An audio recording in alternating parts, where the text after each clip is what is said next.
Assalamualaikum warahmatullahi wabarakatuh. Perkenalkan, saya Larasati, saya dari kelas 2A dengan NIM 2247502. Di sini saya akan membahas tentang teori behavioristik. Apa sih teori behavioristik itu? Teori behavioristik adalah teori belajar yang lebih menekankan bahwa proses belajar yang terjadi melalui perubahan perilaku yang dapat diamati dan diukur sebagai hasil interaksi antara stimulus atau rangsangan dan respon atau tanggapan. Nah, dalam teori behavioristik kita juga memiliki beberapa tokoh-tokoh. Yang pertama ada tokoh Ivan P. Pavlov. Menurut Ivan P. Pavlov, teori behavioristik dikenal dengan konsep classical conditioning atau pengkondisian klasik. Pavlov juga mengemukakan bahwa belajar adalah respon pembentukan asosiasi antara stimulus netral dengan stimulus tak bersyarat yang secara alami menimbulkan respon tertentu. Kemudian kita memiliki tokoh John Borders Watson. Nah, John Borders Watson ini menggunakan teori conditioning, menduga belajar merupakan proses perubahan yang terjadi karena dari kondisi yang kemudian menimbulkan reaksi. Yang ketiga, ada tokoh Edward Lee Thorndike. Edward Lee Thorndike menggunakan teori koneksionisme yang menekankan bahwa belajar terdiri dari pembentukan ikatan atau interaksi antara stimulus dan respon yang terbentuk melalui pengulangan.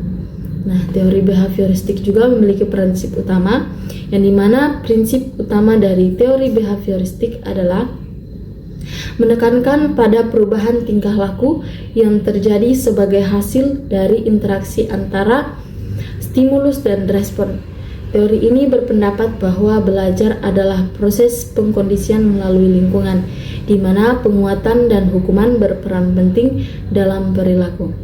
Di sini kita juga akan membahas aplikasi teori behavioristik dalam pembelajaran.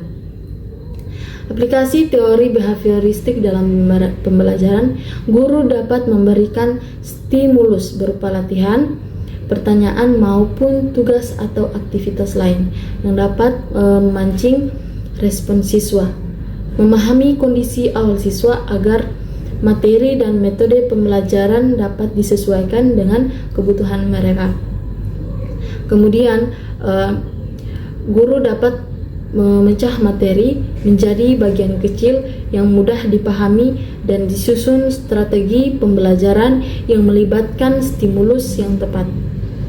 Kemudian guru juga dapat merevisi kegiatan pembelajaran yang berdasarkan evaluasi. Guru memperbaiki metode belajar agar lebih efektif. Kemudian di sini kita akan membahas hubungan teori behavioristik dengan perkembangan kognitif, afektif, dan psikomotor siswa. Perkembangan kognitif adalah sebagai perubahan perilaku yang dapat diamati, yaitu penguasaan dalam pengetahuan dan keterampilan melalui latihan, penguatan, dan stimulus respon. Kemudian kita menuju kepada aspek afektif. Aspek afektif seperti sikap, minat, dan nilai dapat dibentukkan dalam penguatan positif atau pujian yang dapat meningkatkan motivasi dan sikap positif siswa, serta penguatan negatif atau hukuman yang mengurangi perilaku tidak diinginkan. Yang ketiga ada psikomotorik. Psikomotorik adalah perkembangan yang berkaitan dengan keterampilan gerak dan tugas fisik yang diperoleh melalui latihan dan pengalaman belajar. Oke, di sini kita sudah sampai dalam kesimpulan. Nah, kesimpulan dari teori behavioristik, teori adalah pendekatan belajar yang mengamati pada perubahan perilaku sebagai hasil dari interaksi stimulus dan respon. Teori ini memandang individu sebagai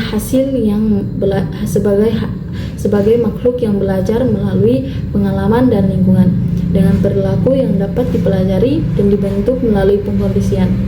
Penekanan teori ini adalah pada aspek objektif dan eksperimental dari belajar yang menjadikan pengamatan perilaku sebagai dasar utama dalam memahami proses pembelajaran.